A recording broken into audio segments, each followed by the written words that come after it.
U.S. Central Command struck three non-compliant vessels in the Gulf of Oman, killing three Indian crew members on board.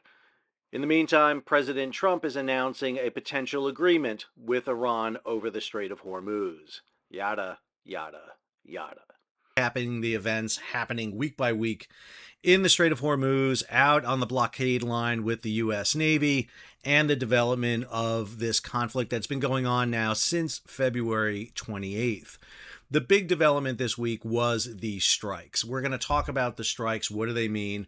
We're going to talk about what's happening right now in the Strait of Hormuz, and then we're going to recap what happened during week 14 leading up to today, June 14th, 2026. If you're new to the channel, hey, take a moment, subscribe to the channel and hit the bell so you'll be alerted about new videos as they come out. So I want to take you over to the Joint Maritime Information Center report first, because we have the identity of the three ships attacked by the United States: the Maravix, the Sudabella, and the Jalvir. We're going to look at each of these attacks and discuss them. So just to clarify here for a second, the United States has imposed a blockade on the Iranians. Now, they followed the letter of the law when it comes to a blockade. And this is the Newport Papers. This is international law of how to execute a blockade. One of the things that's happened during the course of this blockade is the U.S. is stopping the movement of ships to Iranian ports along the Persian Gulf, Strait of Hormuz, and Gulf of Oman.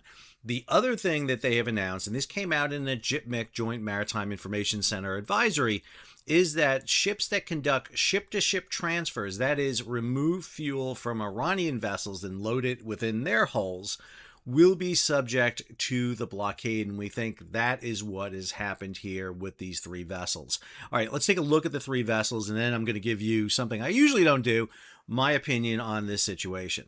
This is the June 8th release from U.S. Central Command. U.S. forces disabled an unladen oil tanker in the Gulf of Oman June 8th after the vessel violated the ongoing blockade against Iran by attempting to sail to an Iranian port. U.S. Central Command disabled the Palau-flagged MT Maravix as it transited international waters in the Gulf of Oman toward Iran. An F-18 Super Hornet from USS Abraham Lincoln fired a precision munition into the ship's engineering and steering spaces after the crew failed to comply with directions from U.S. forces. Maravix is no longer sailing to Iran. So attack number 2, UK MTO has received a report of an incident 20 nautical miles northeast of Sohar, Oman. Local authorities have reported a tanker has experienced a fire in the engine room and are on scene assisting with the evacuation of the crew. The vessel is reporting 1 casualty and 2 crew members missing. So this attack will actually result in the death of the 3 Indian crew members: the chief engineer, another engineer, and a cadet on board the vessel. This is the CENTCOM report on June 10th. At 11:14 p.m. on June 9th, U.S. forces disabled an oil tanker in the Gulf of Oman for the second consecutive day after another vessel violated the ongoing blockade by attempting to transport oil from Iran. Central Command disabled the Palau-flagged motor tanker Setabello as it transited the Gulf of Oman. A U.S. aircraft fired precision munitions into the ship's engine room after the crew repeatedly failed to comply with directions from American forces. That was the video I showed you at the very beginning.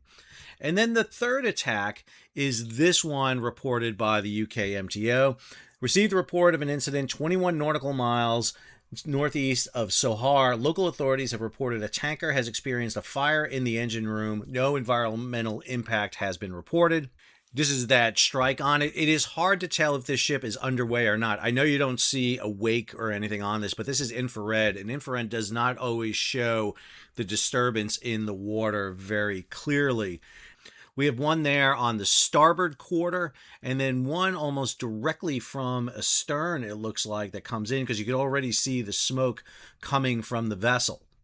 This is the press release from Central Command on June 11th. U.S. forces disabled an oil tanker in the Gulf of Oman at 11:20 p.m. on June 10th after the vessel violated the blockade against Iran by attempting to transport Iranian oil, marking the third commercial ship disabled by American forces. Central Command acted against the Guinea-Bissau-flagged motor tanker Jalvir as it attempted to transport oil from Iran through the Gulf of Oman. A U.S. aircraft fired 2 Hellfire missiles into the ship's engine room after the crew repeatedly failed to comply with directives from U.S. forces. Earlier this week, U.S. aircraft disabled the Palau-flagged Marivex and Setabello on Monday and Tuesday, respectively. Marivex violated the blockade by attempting to sail to an Iranian port, and Setabello attempted to transport Iranian oil. So this is a clarification on Marivex. CENTCOM forces have disabled 9 non-compliant vessels, redirected 135 ships, and allowed 42 vessels supporting humanitarian aid to pass since initiating the blockade on April 13th. All right, so this is my commentary on these strikes. So first, the United States has initiated a blockade. They went to the letter of the law, and that's international law, in how to announce a blockade. They have announced that the ports of Iran are closed to commercial shipping. They announced that through the appropriate paperwork. You can sit there and say it's a violation of international law, but this is an act of war. And whether the U.S. wants to admit it or not, they are conducting a war operation against Iran. They are at war. I don't care what U.S. Congress says about whether there's a state of war or not. Blockade is a state of war. That is historic. That is traditional. That's what they have here. These ships are violating the blockade. Now, I do have questions about the U.S. action. So, first off, that blockade is legal. Under definitions of international law, it is a legal blockade the U.S. is enforcing. Vessel number 1 was unladen heading toward Iran. This is the reported location of where that strike took place against that unladen vessel inbound to Iran. The U.S. blockade, as identified, goes from the northern east tip here of Oman, heading northeast toward the Iran-Pakistan border. According to UKMTO, the vessel was struck here. Not exactly clear why the ship was hit there. That ship has got a long way to go to get to an Iranian port. It's not in the Gulf of Oman. It hasn't crossed the line identified by General Keane in the briefings they've done at the Pentagon. So striking this vessel at that point does raise some questions to me. The second strike, which resulted in the death of the 3 Indian crew members, were here just northeast of Sohar.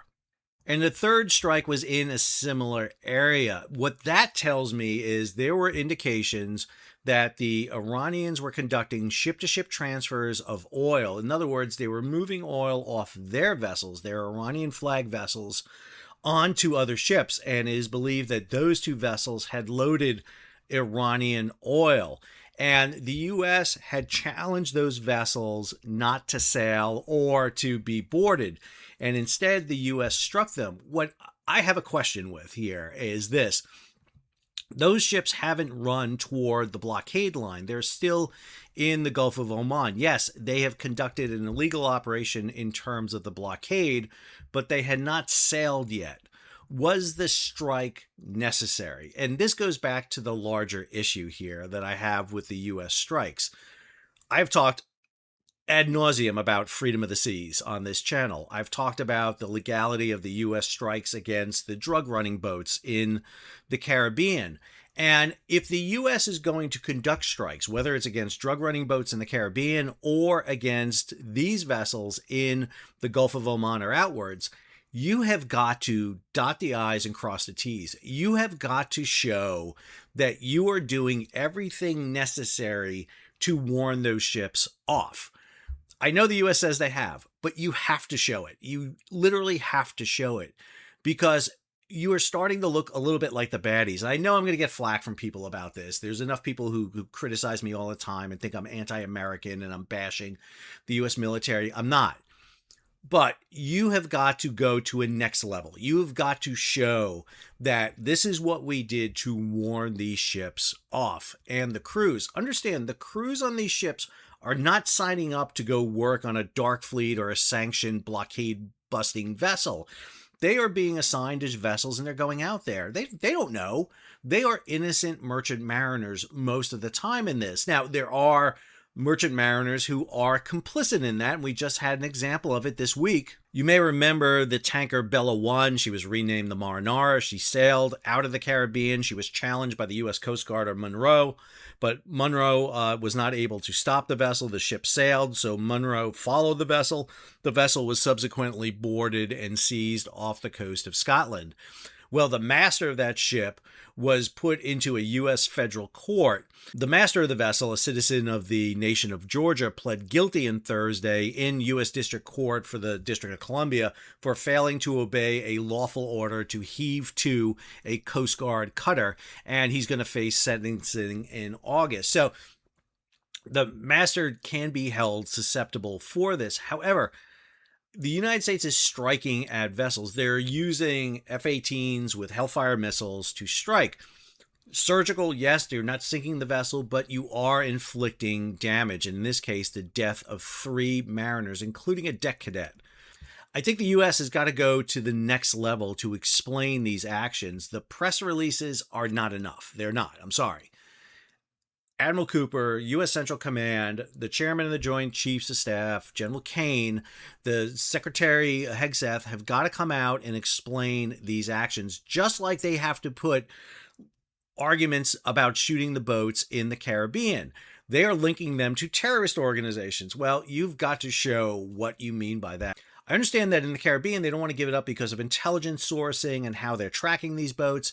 This is different in the Gulf of Oman. They are doing this right off the coast of the nation of Oman. They can wait for those vessels to get out. There are 2 aircraft carriers, an amphibious-ready group, and at least a dozen U.S. Navy destroyers in this region so that they can monitor these vessels. You've got to go to the nth degree to explain your actions, because what we're seeing here is strikes against vessels. Understand, at the same time the U.S. is striking vessels, the Iranians are striking vessels. Back on May 26, the Indian tanker, the Olympic Life, got hit, reported an explosion, and they eventually find out they have a missile warhead lodged into their hull. An Iranian EOD team had to go on board the vessel and actually remove the missile warhead from the ship to prevent it from exploding. And this is really significant. India is becoming a major player here. India, which is very dependent on imports out of the Persian Gulf, India, which is one of the largest providers of cruise in the world, is finding itself smack dab in the middle of this. They found themselves in the middle of it during the Houthi attacks on the Red Sea. Indian ships were doing a lot, especially the Indian Navy, to help vessels that have been hit. And now here we have Indian mariners being killed, in this case, 3 of them by the United States. I do want to know, why are we not just stopping these vessels when they head toward the blockade line and turning them around so they're not heading out? Do we have to be disabling them off the coast of Oman? Is it not enough to just turn them around so they can't go out and sail? Obviously, one of the big concerns here is that the ships will head into territorial waters of Pakistan and India and be able to evade or sail through those territorial waters of Oman. I think that may be the case of that first ship. The ship was trying to stay within the 12-mile designated waters of Oman, skirt in, get the oil, and then come back out. So the U.S. is trying to wait for the ship to pop out of 12 miles and potentially hitting it. It's a big challenge. All right. I know it's not a clear answer on my part. I apologize, but this is kind of the perspective I have on it right now. All right, let me take you over to the Strait of Hormuz and marine traffic, because there's some crazy stuff going on in the Strait of Hormuz right now. So this is that lane, that inbound lane into the Persian Gulf that the Iranians are using, and then the outbound lane is right here. You see some vessels here, and I just want to flag them for you. The Koba crude oil tanker. What's interesting to note, it says it's under attack. Then over here, you have the Sophia, SOS, taking fire. Down here, coming into the Strait of Hormuz, the Atomos, pirates aboard. I don't know what the frick is going on here. There is a lot of people playing around with AIS here. We have a U.S. SAR, a search and rescue aircraft that's up in the area. And then we have a proliferation of these navigational beacons here from both the U.S. and the Iranian. So, for example, here you have an Iranian one. This is a fixed structure, they're saying, called the Handala Blockade. Now, I had to look this up. Handala is an iconic Palestinian symbol representing resilience, defiance, and the plight of refugees, created back in 1969 by a acclaimed political cartoonist, Naji El Ali. So that's the Iranians putting that up. And then you have these structures here being identified by the U.S. And I think some of these may have to do with navigation in and out of the southern lane, maybe marking clear lanes or mined areas in the area that may be. There's old Jersey Devil out there, 404. We think this is an unmanned surface vessel that's operating out there for the United States. We see Handala failed here, which is a U.S. identification. Devil drone. Again, I think you cannot take anything on AIS right now in this region very seriously. Now, when we zoom out from the Strait of Hormuz, you'll see the anchorages here off Fujairah, this massive anchorage that's taking place here off Oman. Remember, those attacks took place here outside territorial waters of Sofar. You have ships congregating right now off Dubai, waiting to come out. You have others throughout the entire Persian Gulf waiting for the opening. We see ships coming in, that big anchorage there off Kuwait and off Qasr. And then we know that the Iranians have large numbers of ships here at Shabar and here off Jask. And we are seeing vessels come in. That U.S. blockade line runs right here from that northeast coast of Oman all the way right up here to the Iran-Pakistan border. All right, as we do every week, we want to recap the stories as of week 14. We're going to use our good buddies over at G-Captain for that. So, first story on June 8th, Houthis to impose complete ban on Israeli ships in the Red Sea. I mean, the Houthis are back. I mean, great. So this is exactly what they did back in November of 2023 when they did their boarding on the Galaxy Leader. Did a whole video on this recently talking about it. The fear I have with the Houthis initiating this is it may start spreading to other ships, which is exactly what happened when this happened 3 years ago. The shutdown of the Bab el-Mandeb, cheers, the Gate of Tears right there, is going to be significant if the Houthis do close that down. That's going to shut off oil shipments coming out of Yanbu. It'll stop container shipments and freight heading up to King Abdul and Jeddah for overland transportation across Saudi Arabia. It has the potential to be an economic disaster if that happens. It hasn't happened yet. It hasn't happened. We haven't seen any attacks on shipping by the Houthis. Second, U.S. sanctions the Islamic Revolutionary Guard Corps' Navy unit over Strait of Hormuz toll system. Now, this is part of economic fury. This is the economic aspect of the conflict against Iran, where if you do trade with the IRGC, if you pay that toll, you're going to hit a sanctions list by the United States, which means you're going to have a hard time doing business in the United States. You're not going to be able to do it at all. Third, crew evacuated after suspicious tanker fire near Oman. This is that first attack by the United States against those non-compliant vessels. New build supertanker orders hit record highs, surpassing 2008 peak. Well, tanker market is in full force. I mean, we are seeing movement of goods, both refined and unrefined products around the world. We're seeing rates go up, which means tanker companies have cash in their pocket. And I can tell you as a sailor, if you have money in your pocket, we're going to spend it. And that's exactly what happens. We saw the same thing happen with container ships in 2020. We're seeing the same thing happen with tankers right now. And we're seeing that in the order book being placed in countries like China, Japan, and Korea, with tankers taking the forefront. Kuwait offers oil to Asian buyers for the first time since war. So one of the stories we did this week, and I'll have a link to it above here, was the statement that came out by President Trump that we were secretly moving tankers through the Strait of Hormuz. And one of the things that I did when I broke down that video and the president's statement is say, okay, What evidence is there to support it? This is one of it right here. Kuwait was offering oil to Asian buyers. Why would they do that? Because they haven't been able to move a single drop in weeks. This is because ships of the Kuwaiti Oil Tanker Company, KOTC, Saudi Arabian tanker companies, Bahri, you saw it with the UAE's tanker companies, ADNOC, you saw it with Qatari's LNG carriers. They are starting to move through the straits. And the question is, how are they moving through the straits? And it seems as if the U.S. had restarted Project Freedom and they were escorting vessels out, probably using unmanned surface vessels, but also aerial aspects, helicopters, planes, but they could be using U.S. Navy ships too. We just don't know. This would also help explain another reason why the U.S. is shooting at non-compliant vessels if their destroyers are busy with these escort missions. We just don't know because we haven't got a full briefing out from Central Command, which you don't expect to get because, hey, there's a war on and they don't want to tell you what the hell they're doing. Next, U.S. Energy Secretary says ship traffic through Hormuz increasing meaningful. Again, another piece of evidence here when Secretary Wright goes before Congress and literally spills his guts about this. Again, I have it in the video. Please watch it. It's like, why would you do this, Secretary Wright? Why would you spill out this issue? But he did, so it's what he does.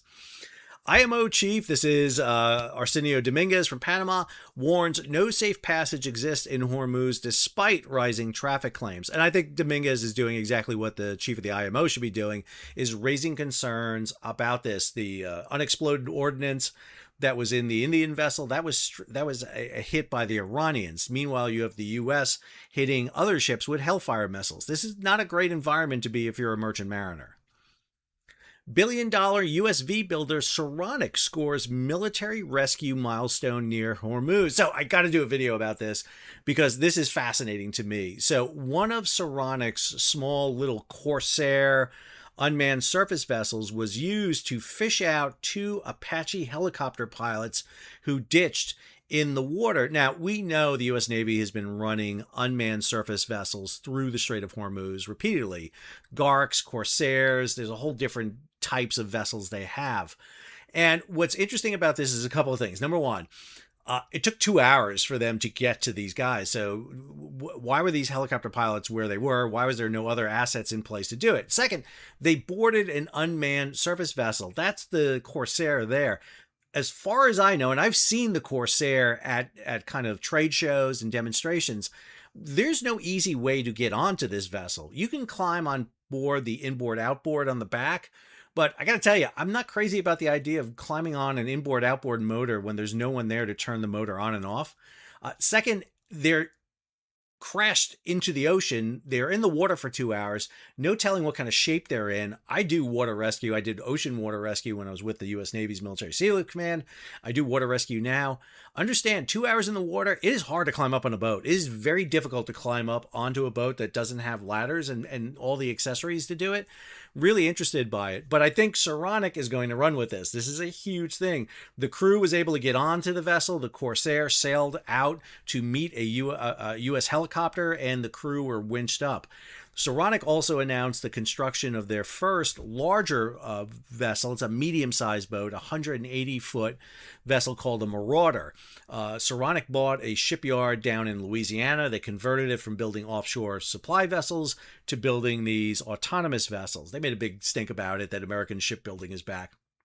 Calm down a bit, Saronic. It's good, but it's not, we're not pumping out Liberty ships like we were in World War II. It's a good thing, but definitely a topic that needs more analysis.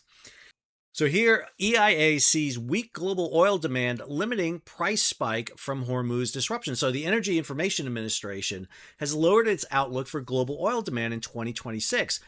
Everyone should be asking themselves, Sal, why is oil not at $200 a barrel? Everybody kept saying, hey, we saw this huge, massive spike. It goes up over $100 a barrel. Now it's down. Why is it down? Well, if you want to understand this, I'm going to send you over to read Anas Haji's post over on X. I think it's probably one of the best synopsises out there on why this happens. And the answer is very simple. It's China. China's demand is down. Basically, the amount of oil they're importing is down. That is because China took a lot of measures in place to offset the potential loss of this. They stockpiled ashore. They're pulling from afloat stores. They have also changed their consumptions quite a bit. And so they've loosened that, and that has helped basically ease the issue. Now, while oil is one factor here, remember, there's a lot of others. Liquefied natural gas, liquefied petroleum gas, fertilizer, ammonia, helium, fertilizer. I mean, there's a lot of stuff out there.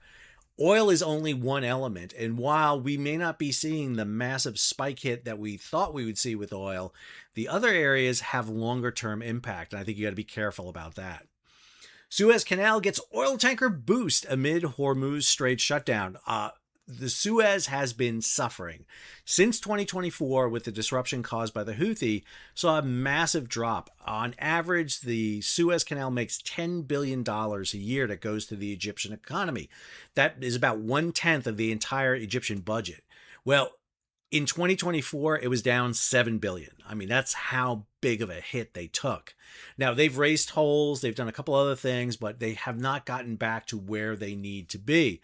So the fact that they're getting a boost right now is important for the Egyptians. However, it is really the one unencumbered choke point into the Middle East right now. And if something happens to it, it could be catastrophic. First seafarer casualties reported. This is the strike on the second vessel hit by the United States that led to the death of the 3 Indian crew members. Again, I want to say this. I am completely against the targeting of commercial vessels and the death of merchant mariners. Even though the U.S. has put in place all the required restrictions for the blockade, I think they need to go to a better level of discussion about why these vessels are being struck in this way. What are these vessels doing to evade the blockade? Why have you found that the only course of, the only last course here is to use weaponry? We would think that the use of armed weapons would be the last measure. And I think you just have to sit there and say these ships show that they're evading the blockade. What are they doing to evade the blockade? Next, oil tankers go dark to sneak more Gulf barrels through Hormuz. Again, we're seeing this. This is the evidence pointing to 16 tankers clustered together to transfer millions of barrels of oil that have been stranded in the Persian Gulf. This was Tanker Tracker showing ship-to-ship transfers being done, not from Iranian ships to these other vessels, but from Gulf states, from Kuwait, from Bahrain, from Qatar, from Saudi Arabia, from the UAE, being transferred over to other tankers to get out. One of the reasons you don't have those tankers leaving from the Gulf and just sailing is you have to put U.S. Navy, U.S. Marine Corps detachments on board. We think the ships that are going through the Strait of Hormuz are state-owned vessels by state-owned companies. Those ships can get war risk insurance much cheaper or be self-insured. So there's a lot of measures about why you don't see them leaving, but we are seeing some ships leave. And that's coming from data from Vortexa. We're seeing it from Kepler and a lot of the other commodities traders out there. Trump claims covert U.S. operation helped 200 ships transit Hormuz. Well, that is, again, the president coming out, talked about in that video. 200 ships sounds great, but remember, on average, prior to February 28th, 138 ships were getting out per day. That's a day and a half coming out. That's what we're seeing. He talked about the fact that 100 million barrels of oil are coming out. That's 5 days worth of oil that was coming out prior to February 28th. Trump administration vows to offset Hormuz tolls with seized Iranian funds. Now, this is an interesting statement because, as you'll see, the proposed memorandum of understanding talks about freeing up frozen Iranian assets to return back to them. Tanker Industry Advisory sheds new light on Trump's secret Hormuz transit operation. So this story by Mike Schuller was really, really good. So Intertanko, which is an advisory group for tankers, prior to the announcement of this route, released a statement, an advisory to its companies about this route. So this is the update that Intertanko gave out on 5 June, talking about that memorandum of understanding. The MOU will set the terms of a more permanent ceasefire between the belligerents. It's been reported that this would be an initial 60-day period in which the Strait of Hormuz would be opened without restriction. The U.S. blockade will be removed. While these negotiations are underway, violence has continued. The U.S. has continued to strike sites, Iranian targets around the Strait of Hormuz, which has been used to launch drones or facilitate attacks against shipping. These U.S. attacks have been in support of shipping within the so-called Omani route. This is key. The procedure for this route includes close liaison with the U.S. Navy, where timings and waypoints of routes will be passed over. Whilst underway in the route, the U.S. advised that the ship should be blacked out with navigation lights off, radar use should be minimized, and AIS turned off. The navigation situation on the route is difficult with close sailing to the Omani and UAE coastlines. For the deconfliction between vessels, the timing of the inbound and outbound groups, not convoys, enables the ships to pass in wider areas.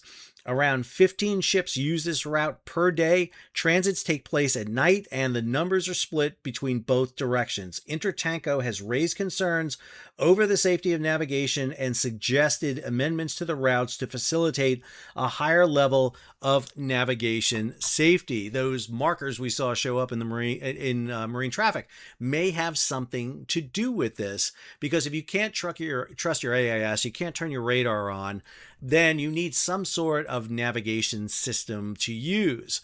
And that's maybe what we're seeing. I can't help but note, this is 5 June this came out, and it kind of snuck under the radar of a lot of people, although guys like Mike Schuller over at G-Captain caught it, and hats off to him on that. Shipping industry condemns attacks on seafarers as Hormuz death toll reaches 14. So we had 11 merchant mariners killed by the Iranians and then 3 by the U.S. And so, there is blood on both hands here. And there's no doubt about that. I mean, you have to see what is happening. And again, I try to call balls and strikes as much as I can. I'm an American. I have biases. I'm going to be upfront about them. You can't eliminate every bias. The best thing you can do is try to put as much evidence and facts out there, and go look at different sources too. Don't just rely on me for my information. U.S. ships escort oil tankers through Hormuz at night. Again, another secretary comes out. This is Interior Secretary Burgum, who comes out and says that, man, the Trump administration has a big hard time about being quiet about things. They just really do. Indians grieve and call for action after U.S. strikes killed seafarers. This relationship is a really interesting one. I can't help but note, literally that same day, Trump sent a note to Prime Minister Modi congratulating him on his reelection. Just a very strange relationship. India is playing a bigger and bigger role in the Indian Ocean. Who would have guessed? And they are. You've got Iranian ships hiding in Indian waters. You have Indian Navy on patrol in the Gulf of Oman. They are out there. We see them pop up on AIS all the time. They are playing a bigger and bigger role. And I think India is realizing how much they are really at the mercy of other players when it comes to shipping. It gives rise again to that freedom of navigation and sea power issue we talk about. Lost Gulf oil exports far smaller than thought, traders and shippers say. Again, go back to Nas's statement in X that I mentioned to you. I think what you're seeing is that oil is being substituted in some ways, being made up for in other ways. However, I do think we're not out of the woods with this. Some of that oil that's being made up from is coming a much longer distance, which means we don't have as much of it because it has to travel so far. Ship owners brace for Hormuz reopening as peace deal needs. So listen, as much confusion and consternation there was when the Strait of Hormuz happened, it's going to be on the same way if it opens. It's going to cause disruptions. There's going to be mass waves of shipping moving. We're going to have loading. There's no question that you can load fast at the docks in the Gulf, in the Persian Gulf. The problem is, will the receiving ports be able to handle that influx? It's going to be a mess. It is going to take months to reset all of this once it goes. Tanker attack raises new questions about the U.S. secret mission in Hormuz. The UK MTO report on that as of 12 June. A tanker was struck by an unknown projectile in the port bow. The crew was reported safe and no reported environmental impact. The tanker is continuing to its next port of call. So this is probably one of those tankers running out through the southern area by the United States. If you look at that position there, that is in the Oman channel right there that the U.S. is operating. Remember, right when this started, when Project Freedom started, and you got the two U.S. ships out, the Alliance Fairfax and the CS Anthem, other ships started to come out, but they were hit. HMM Namu, the CMA CGM San Antonio were hit. And what we think is this is strikes by the Iranians. Now, we don't know what type of strike this was. Probably a missile or a drone strike that got through. This is a good indication about whether or not the U.S. has ships in the area. I tend to think the U.S. Navy may not be in the area with their Arleigh Burke-class destroyers, but maybe just outside the Strait of Hormuz. But it's not clear yet from what the evidence we're getting. All right. Penultimate story here. Trump says he'll sign deal with Iran to reopen Sunday. So what we're hearing today on Sunday, June 14th, is that a deal is in the works. Bloomberg posted this on what's in this draft deal. Nuclear program. Iran commits not to pursue a nuclear weapon and agrees to negotiations within 60 days. U.S. to commit temporarily waiving sanctions. U.S. to commit releasing some frozen assets. Iran agrees to reopen the strait, and the U.S. agrees to lift the blockade within 30 days. It doesn't really talk anything about missiles and proxy. U.S. agrees to withdraw forces from the vicinity of Iran and cap force levels. And the U.S. agrees and includes Lebanon, but Israel is not a party to the agreement. So this led to a very interesting dialogue today between the United States and Bibi Netanyahu, the Prime Minister of Israel. I think the President of the United States is feeling a little feisty today. It's his birthday. He's got UFC wrestling going on in the front lawn. The Knicks just won the NBA. Go Knicks. And I think the president just unleashed a little bit here. Now, whether this is choreographed or not, we don't know. But one of the most difficult issues here is the trilateral negotiations between Israel, the United States, and Iran. It's a problem. It is a very difficult thing to stop a war. And, tons of books are written about what causes wars. Tons of books are written about wars. Very few books are written about how to stop war. In many ways, what this reminds me of is kind of the end of the Vietnam War, where the U.S. was trying to end the war between South and North Vietnam. But you had the U.S., you had China, you had the Soviet Union. There was multiple players at play here. It was very difficult. And, it wound up leading to a stop to the conflict, but within 2 years, North Vietnam overruns South Vietnam, and the conflict kind of keeps going. So I think in many ways, that's the analogy. You're not going to get a surrender on the deck of the battleship Missouri like the end of World War II. End of wars are always compromises. And the U.S. has got to be willing to compromise with Iran because Iran's showing their strong hand, which is the Strait of Hormuz. Finally, Rubio defends Hormuz enforcement after India protests seafarer death. I think this is going to be a big problem for the United States. I think India-U.S. relationships is going to be an issue here. The U.S. is trying to use India more and more as a trading partner, trying to use India to do repairs for U.S. naval forces out in the region. The loss of access into the Persian Gulf means that repair facilities are limited for the U.S. in that region. India is really the fallback. If not, you're heading to Singapore. And the U.S. is finding it very difficult to maintain naval forces out in the Persian Gulf. They are having to commit a large portion of its chartered tanker fleet and auxiliary vessels to keep 2 carrier battle groups, an amphibious strike group, and another amphibious strike group put into a position where they can operate in this region. It is difficult, and it is causing a strain. And I don't care what the Navy says. I know what's happening here. It is very difficult to conduct this operation over a protracted period of time. There is a finite number to this, and they're going to have to readjust and figure out how to continue this operation.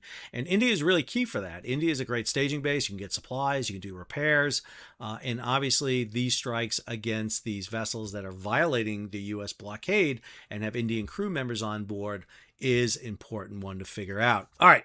So we talked about strikes. We talked about what's happening in the Strait of Hormuz, which is just nutty. Again, go look at marine traffic. Go enjoy that marine traffic image because it's just absolutely nutty. And we recap this week. We're going to keep you posted on everything that happens here, but there's a lot going on. I hope you enjoyed or at least got something out of today's episode. Listen, we did a lot of videos over this past week hitting on stories that we did a video talking about the two competing dark fleets now, the Iranian dark fleet versus the U.S. dark fleet. I posted some videos yesterday. I was off at a control burn doing training for firefighters here in North Carolina. I'm a volunteer firefighter, been a firefighter for 25 years. Training firefighters, posted a couple of video shorts of the event as we were taking firefighters interior, fighting fire, and then we eventually burned down a structure on my university at Campbell University. That structure, by the way, was previously damaged. It had a fire previously. It was a condemned building. They were not going to be able to fix that building, and it was a very old building, and so that's why we let it go at the very end there. Well, I did hope you did get something out of today's video. If you did, hey, take a moment, subscribe to the channel, and hit the bell so be alerted about new videos as they come out. And also make sure you subscribe to the channel. Every now and then, YouTube likes to reset those buttons. I don't know why, they just do, but I do notice it sometimes. Also, if you can, support the page. How do you do it? Well, you can share it across social media. You can give it a big thumbs up.